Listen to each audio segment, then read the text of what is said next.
না, বিপিএল তাহলে স্থগিত হচ্ছে না। আসলে খেলোয়াড়রা একটা সিদ্ধান্ত নিয়েছেন, তারা মাঠে ফিরতে চান। তবে এর জন্য একটা শর্ত দিয়েছেন। সেই শর্তটা হচ্ছে বিসিবি পরিচালক নাজমুল ইসলাম তাকে প্রকাশ্যে ক্ষমা চাইতে হবে।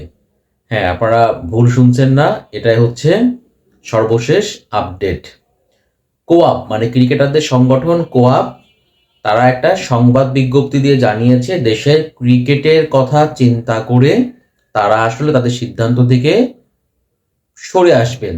তারা প্রথমে যে সিদ্ধান্ত নিয়েছিলেন যে আজকে বিপিএল এর ম্যাচ শুরুর আগে যদি নাজমুল ইসলাম পদত্যাগ না করেন তাহলে পরে তারা সব ধরনের খেলা বন্ধ রাখবেন, তারা খেলবেন না।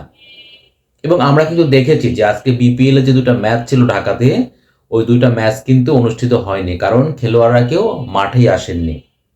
শেষ পর্যন্ত বিসিবি অবশ্য নাজমুল ইসলাম তিনি শুধু বিসিবির পরিচালক নন, তিনি তো বিসিবির ওই অর্থ কমিটির চেয়ারম্যানও। তাকে কিন্তু সেই চেয়ারম্যানের পদ থেকে সরিয়ে দিয়েছে।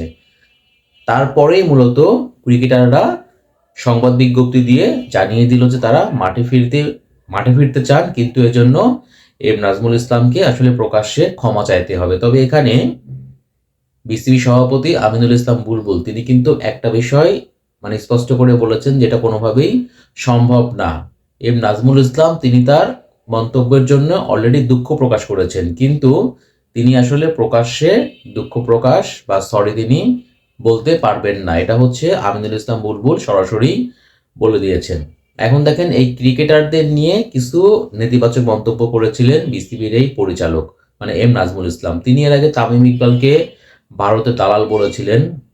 এরপরে তিনি আমাদের যে ক্রিকেটার আছেন তাদেরকে তিনি বলেছেন যে ওরা যদি বিশ্বকাপে খেলতে গিয়ে কোনো পারফরমেন্স মানে কোনো অর্জন না করতে পারে, এই তাদের পেছনে আমরা কোটি কোটি টাকা খরচ করি, আমরা কি সেই টাকা ফেরত যাব, এরকম একটা মন্তব্য করেছিলেন। এবং এই মন্তব্যটাকেই আসলে ভালোভাবে নেননি ক্রিকেটাররা। তারা বলছেন যে আমাদেরকে তুচ্ছ তাচ্ছিল্য করা হয়েছে, আমাদেরকে ছোট করা হয়েছে।